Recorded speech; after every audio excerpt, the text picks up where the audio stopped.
Hi all and welcome. I am delighted to have everybody here for this Facebook Live Latino DC Spotlight. I'm Ann McDonough, I'm Deputy Director of the DC History Center, which deepens understanding of our city's past to connect, empower, and inspire. We've been collecting local history for 126 years. First is the Columbia Historical Society, founded in 1894, and then as the Historical Society of Washington, DC. Today, simply and proudly, we're the DC History Center. We're a nonprofit educational organization working every day to preserve and elevate the stories of Washington's diverse people, neighborhoods, and institutions. We'd love for each and every one of you to become a member to help us in this mission. And thank you to the members who are going to join us today for your continued support. But tonight we have a great conversation ahead of us.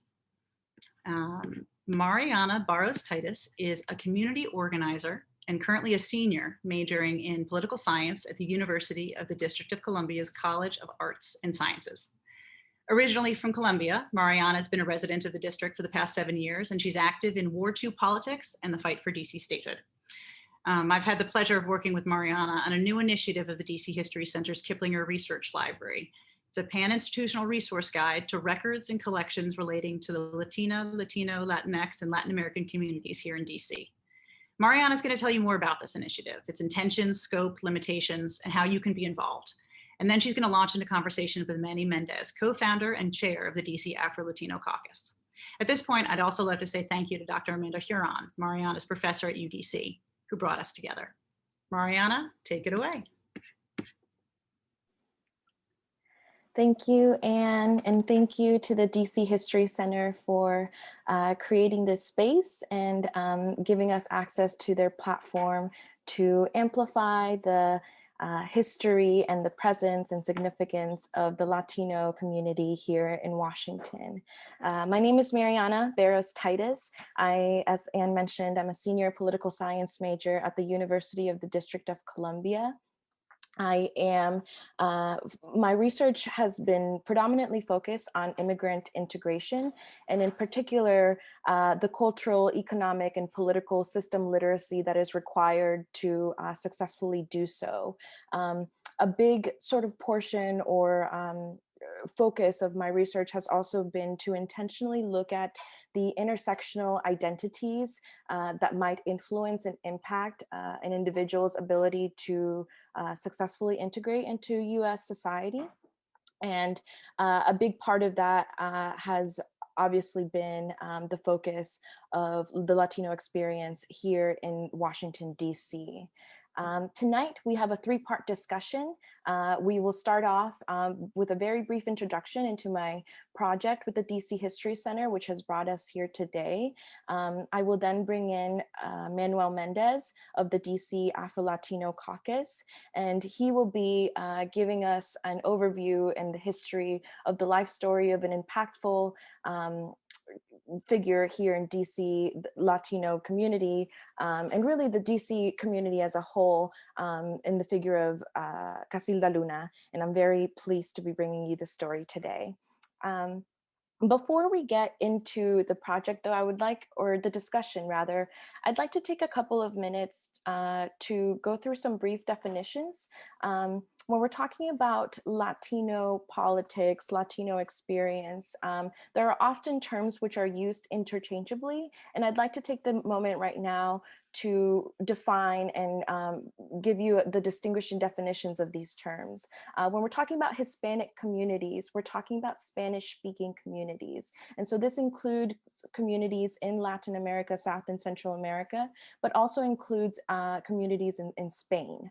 When we're talking about Latin American communities, the Latin American experience is one that is specifically rooted in South and Central America, versus when we're talking about Latino, Latina, Latinx experience, that is one which is specifically rooted in the US. And so I know that quite often people use those terms interchangeably, but when Manny and I tonight are going to be talking about Latino, Latina, Latinx history in Washington, DC, we specifically mean the experience that is rooted here in the US, and in particular in the city of Washington. I also think that positionality is important. And so I'd like to tell you a bit about where I'm coming from and how I'm approaching this work. I am an immigrant woman originally from Colombia, a proud Colombiana. And am also approaching this work, and both in my research and in this project in particular, am heavily focused on organizing. And part of the effort behind this resource guide, on the one hand, is to deliver this tangible deliverable, which will be a tool that researchers, the members of the public, can use as a launching pad to guide them to the different resources that are available here in the city of Washington related to Latin and Latino communities in DC. But there's also a greater sort of conceptual agenda behind this project, which is to expand the conceptualization of the Latino experience. And so when I'm talking about Latino experience, I will often refer to it as Latinidad. And historically, there have been certain experiences, perspective within the Latino experience that have been either excluded or overshadowed in conversations around Latinidad. And so I'm really interested in expanding the conceptualization of what it means to be a Latino, and really understand that when we're talking about Latino experiences, we're talking about LGBTQ experiences as much as we're talking about working class experiences and professional experiences. That we're talking about, when we're talking about for example, Black politics, we also mean Afro-Latino politics. And so I'm really happy today to be with Manuel Mendes and have him agree to go on this and have this conversation with us tonight, because this is sort of part of that greater agenda of ensuring that as we're talking about and amplifying the Latino experience, we have an intentional effort at expanding the conceptualization of that experience, and really keeping in mind the intersection of different identities and the ways in which that will influence and impact an individual's experience.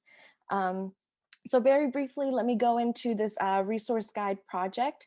This project is born out of a curiosity to highlight the presence and the significance of the Latinx community here in Washington.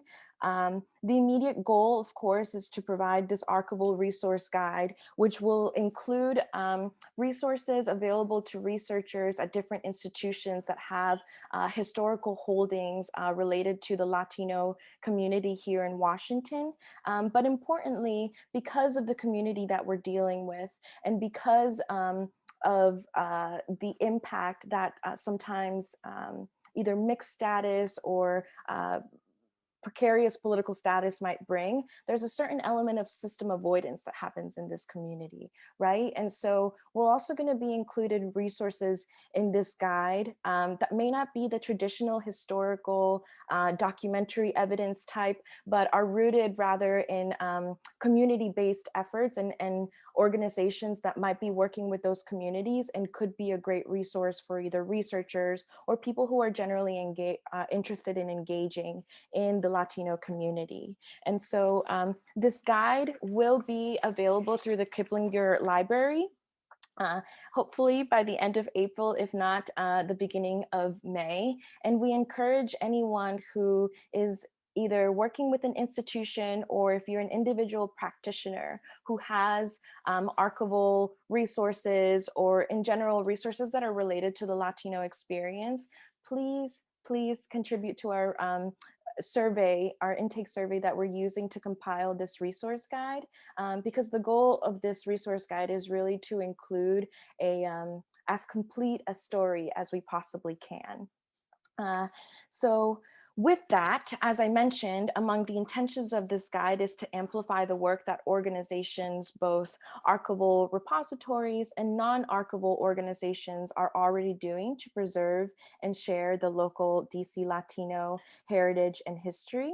And among those organizations is the DC AfroLatino Caucus. And so I'm happy to introduce you all to Manuel Mendez, and we'll invite him to join us for a brief introduction, Manuel Mendez is chair of the DC Afro-Latino Caucus. He is originally from the Dominican Republic and moved to Washington, DC at the age of 9. After graduating from Bell Multicultural High School, he received his bachelor's degree in African Studies and Communication at Antioch College in Yellow Springs, Ohio. Fortunate to have a host of mentors in his adolescence, Manuel's passion for supporting positive youth development and the issues that plague the people of the African diaspora are ever-to-parent themes in his pursuit for effecting progressive change in his community.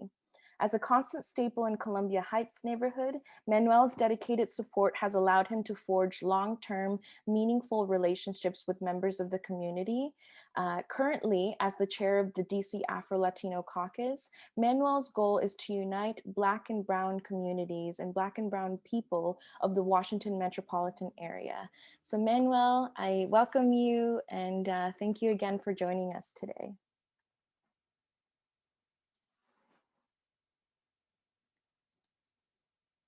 And Manuel, I think you have to turn on your video. There you are, I see you. Okay, thank you so much. I want to first thank Amanda Horn, who is one of those mentors that during my years in Bell Multicultural was fundamental, vital for me, and very influential. I want to thank you, Mariana, for thinking of the Afro-Latinx community. And I also want to thank the DC History Center for, and everyone who's involved in producing this event. So thank you. Like Mariana has said, I'm the chair of the DC Afro-Latino Caucus. The caucus is a collective of members of the community, scholars, artists, activists,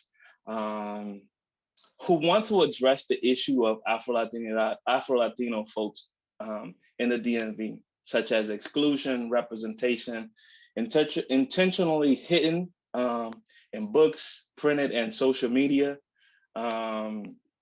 TV, as well as film, and expose our untold stories of our contributions in the DMV. Our mission is to improve the quality of life of Afro-Latinos in the DMV, from representation, health, social, political, economics. But most importantly, we want to correct the intentional absence of Afro-Latinx folks in history and our voices in our community. So. Well, awesome. Thank you for joining us. And before we get started in the discussion, though, I'm not sure if I mentioned this earlier, so I just want to say for any of those, we invite you all who are watching to participate in our discussion. So feel free to drop questions in the comments and in the chat, and Manny and I will try to address them throughout our discussion.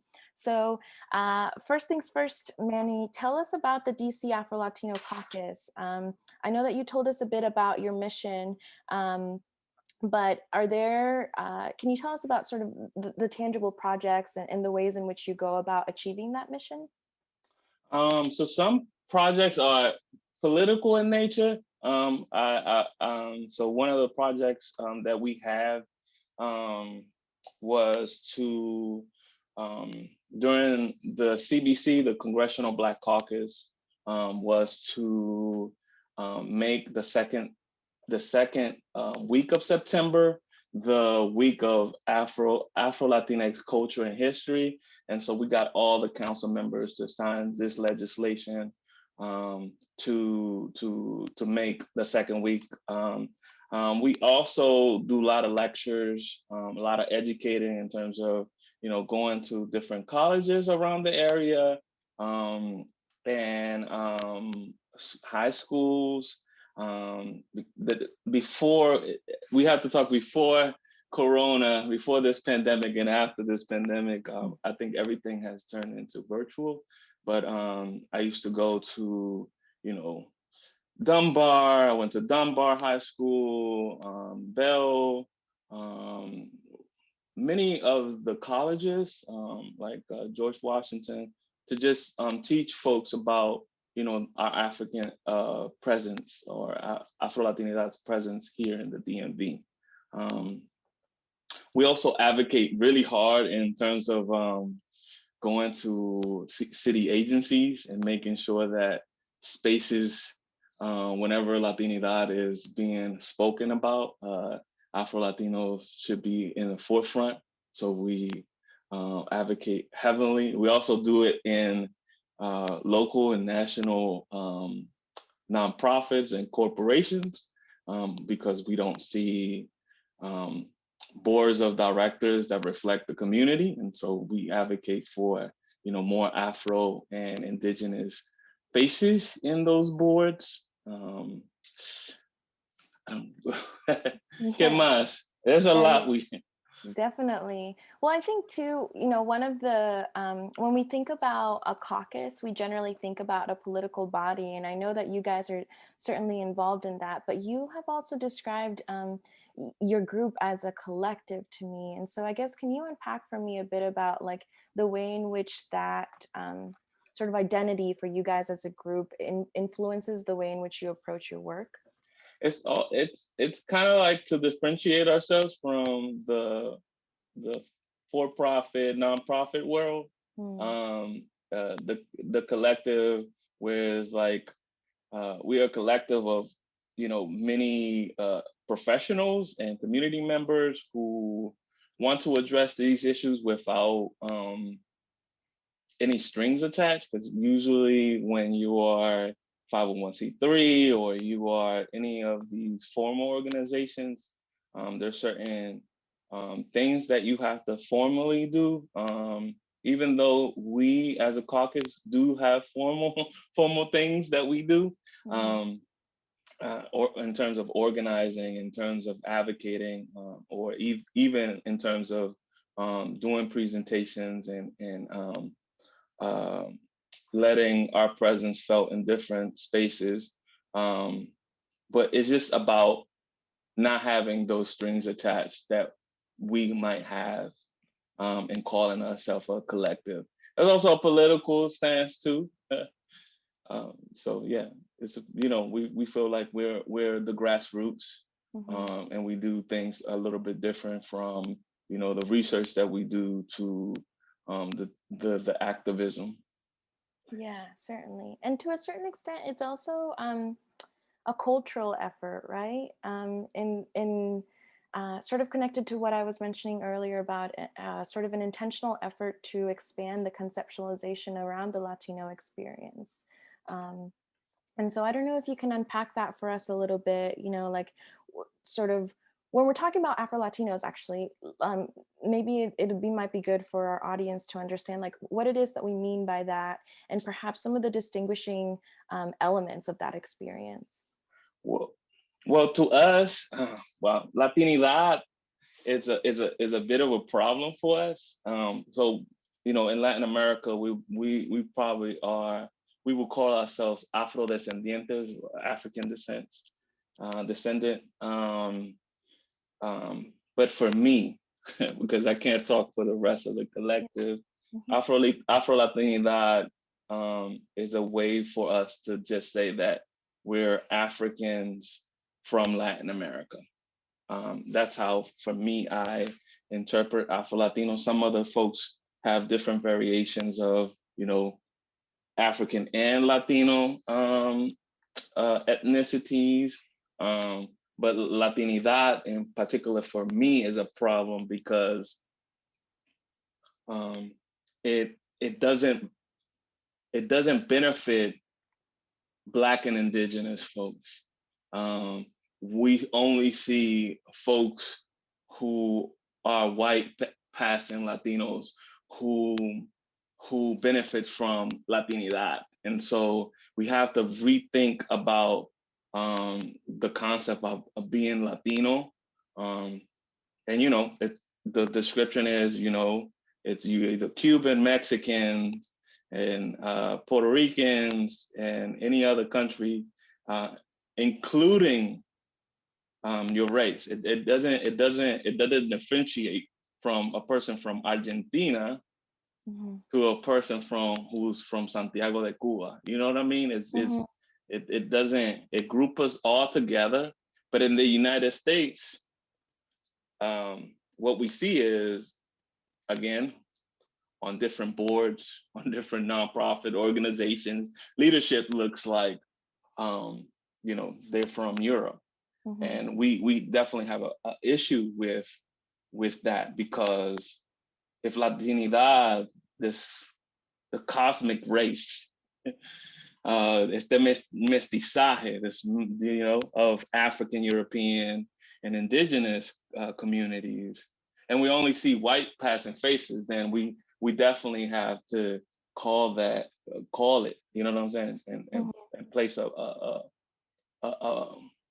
call it the issues at hand, you know what I mean? So yeah, definitely.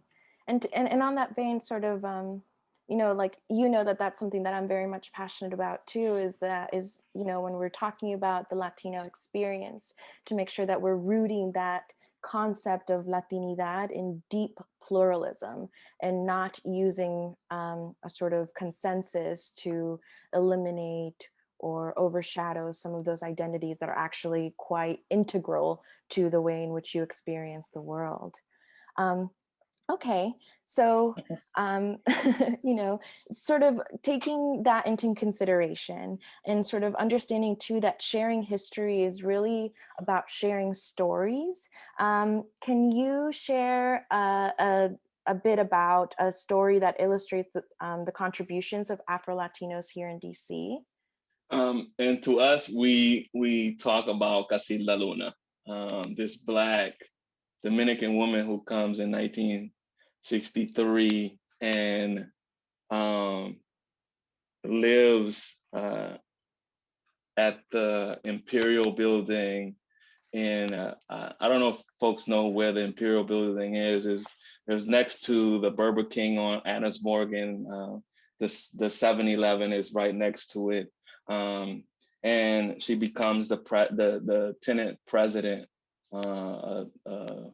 of the building, and advocates for, cooperatives and, just rent-free association from different like realtors, and just fight for Black and Latino families. And then Casilda Luna is hired by Change Inc., an organization that was helping low income and homeless families in the Columbia Heights area. Well, I call this area Upper Cardozo. Other people call it, Columbia Heights. But she also gets involved with the March on Washington and the Civil Rights Movement. She gets involved with Dick Gregory and fighting for DC voting rights. Casilda Luna is the mother of the Latino community. And I guess you would say like she's the grandmother of the Latino community. Casilda Luna on April 4th will be turning 95 years old. And she's still alive. And so that's why Casilda Luna is so vital to us. She helped organize, along with others, the Hispanic festival now called Fiesta DC, which on every September, folks enjoy the parade and the festival, where different artists and different communities come and enjoy the food. During the time in the 1970s, the festival was celebrated from Kalorama Park to the 16th Street Park, and it was called From Park to Park. Before then, before the 1970s, it was celebrated in Kalorama Park. Kalorama, for those that don't know, it's in the Adams Morgan area. that used to be the hub of the Latino community, Adams Morgan, 18th Street, Columbia Road. And every July, the festival will be on for 1 month. So they had the Women's Week, Youth Week, and just, have these different themes for these different weeks.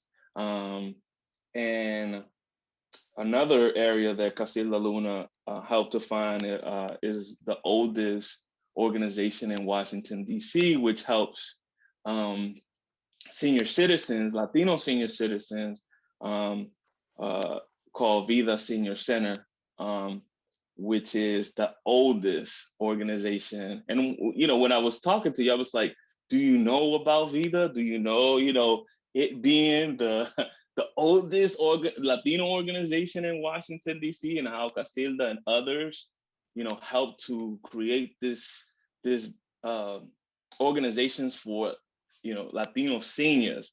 And I'm thinking about like how delicate it is right now for different seniors and how helpful Vida is helping those folks now during this pandemic. And it just blows my mind. But it's also for folks, because our organization can't do everything, but Vida Senior Center will be a wonderful project to chronicle the rich history of this first Latino organization in Washington, D.C. So for those young folks and researchers who are thinking about it, I think Vida will be an important project. The next is she helped. So not only did she help, Black families in individually and as an employee with Change Inc. And help, establish the Hispanic Festival, but she also goes in the realm of politics, and along with others, because I have to say that a lot, along with others, because it was not just Casilda, it was a collective group of folks who were fighting at the time for the Latino community. They create the Office of Latino Affairs and the Latino Commission. Another project for those folks that want to chronicle or archive documents of what we need for the community is a project about the history of the Office of Latino Affairs and how it was built, and how vital Casilda Luna was to that organization, or other folks were vital to that. But the Office of Latino Affairs was obviously there to address, the issues of our community, in and without the different wards. Do you have any questions? Because I could keep going. I have a laundry list of Casilda Luna. I know, yeah. And I think that's like, that's emblematic of her impact, of the importance of that she has played in this community. We do have a couple of questions coming in the chat. One of them is directly related to Miss Luna. There's a question: have there been any efforts to conduct an oral history interview with Miss Luna? Well, I personally conducted one along with Nancy Shire and Carmen Quanders, daughter of Juana Campos. And we conducted a oral history interview of just to like go from the Dominican Republic to how you got here and ways you got involved. That's why I'm able to talk a lot about these different organizations. But Casilda told us about her time in so Casilda's parents are from her father's from the English islands and her mother's Puerto Rican. So in Dominican Republic, she will be considered Cocolo. And Cocolos are folks who are English speaking Dominicans. So anyone who has an English last name who is Dominican, like King, like Jones, those will be considered Cocolos. And there's a rich history which African Americans also settled in Samana at a time.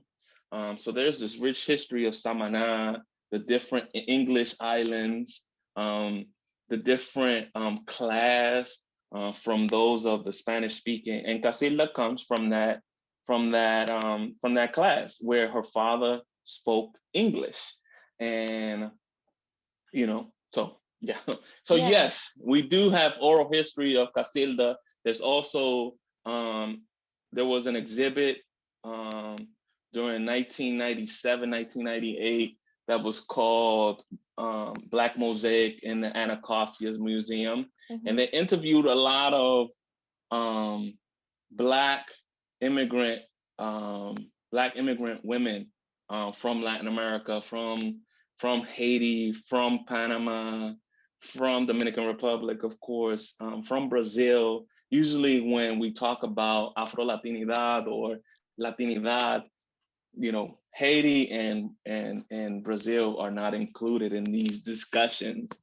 And Casilda talks about, during the festival, they didn't want to include Haiti or Brazil because, they didn't feel that they were Latinos. And she was like, no, there are people. We're going to include all these people, all these communities, because they also represent us. And so, I mean, yeah, Casilda Luna has tons of stories of her fight. Definitely. And another follow-up question to that is, okay. Are these oral histories available for researchers, or are they in private hands? They're well, the Anacostia one, researchers can definitely look for it. And then Nancy Shaya or I would have to give permission for those, or that, yeah. So they're in private hands. Okay. And if anyone's interested in that, should they contact the DC AfroLatino Caucus? They should email us just if they're interested in Casilda Luna in general. Mm-hmm. We also have a follow-up question, which I know is a meaty one for you. So I'm excited to hear your response to this. And the question is, does white supremacy exist within the Latino community? And how can this issue be exposed and abated? White Latinos, brothers and sisters, have been so silent. Their inaction is shown with all the deeds. This issue of Afro-Latinidad, this issue of Africanness within the Latino community is there. I mean, you can hear it in the music and the arts, but politically and economically, we're nowhere to be found. When we look up and look at the leadership, when we look at who's talking to us, we're only looking at white passing faces, or white faces, as I say. Because it's prevalent, it's shown. Like, you can just look at any examples you want. You can go to any organization and they're all white passing Latino, and it's a problem locally, nationally. It's a problem. It's a problem that we in the grassroots, want to address those issues. It's not just television, you know what I'm saying? Because people go and they say, Univision and Telemundo, or printed media, but it's in books. You know what I'm saying? How many Afro-Latinos, you hear, write about, Afro-Latino books, or when they talk about us, they don't talk about us correctly. Even in sports, they don't even talk about, our Africanness the correct way. It's very apparent. It's prevalent. It's prevalent in all spaces of Latinidad. Mm-hmm. And I think too, it's important to highlight and consider that the sort of same legacy of white supremacy, white nationalism that we see here in the States really was present in Latin America and South America, South Central America, through the same channel of colonialism that white nationalism was established here. And so, in short, it does exist.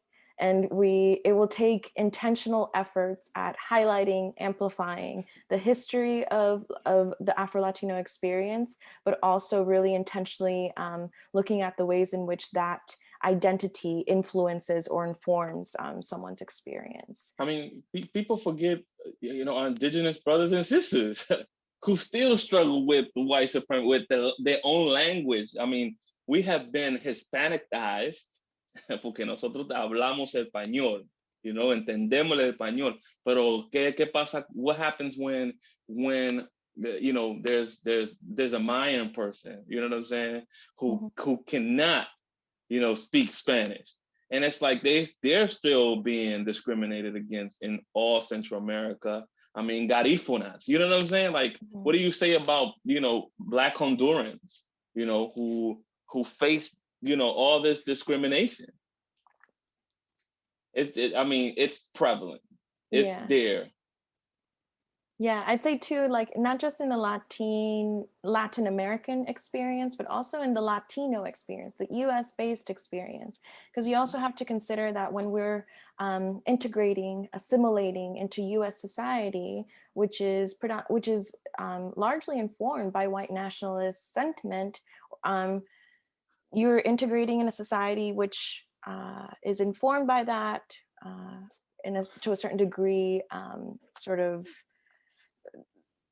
I don't know how to say this, but it just influences the way in which you're incorporating yourself into the society. And you don't have to go too far. There's Marco Rubio, and there's Ted Cruz, who are very influential in the Republican Party. And they're white supremacists. Yeah. All right. So given that, we'll see if there's any more questions that come through. There is a question related to the survey and how people can contribute to the survey. And again, I want to highlight that we want both institutional repositories to contribute, but also any individuals who might have these histories and any holdings related to the Latino, Latina, Latinx experience in Washington. And you can contribute to that. I'm sure Tamora, our wonderful programming staffer, is putting the link in the chat. But if not, we'll be sure to share it on the DC History site and on the DC History social media pages. So keep an eye on that, and we'll make sure that that gets to you. Now, lastly, I know that there is a direct ask, Manny. So can you tell us a bit about this direct ask that you guys, the DC Afro-Latino Caucus, is organizing and is asking people to engage in? Well, we know that Casilda Luna is the mother, the Latino mother of the Latino community.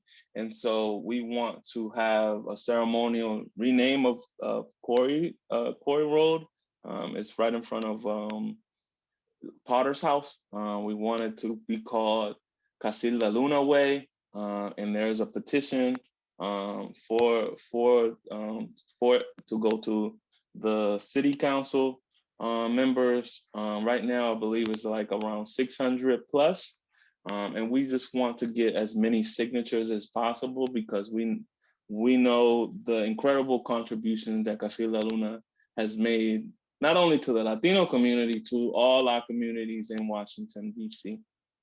And we also want to educate the new leadership, whether they're grassroots activists or political leaders who are coming up about, about Casilda and her importance. How we could do that is through, Casilda Luna Way, a street name. But I want to say most importantly about Casilda, though, is that because she's the mother of, and I was going all around it, but she has made so many contributions and she's the mother of the Latino community. How do you forget this Black woman? And every time I ask folks, every now and then, do they know who Casilda Luna is?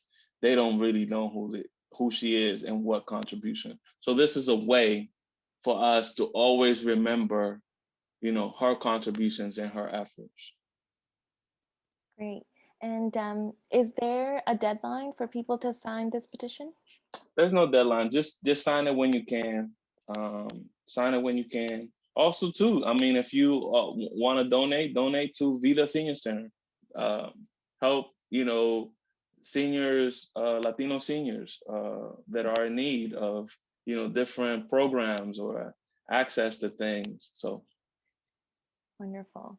And all links are going to be available in the chat to the survey, to the petition that Manny has mentioned, and to all of the resources that we're talking about here. So Manny, do you have any closing thoughts for us?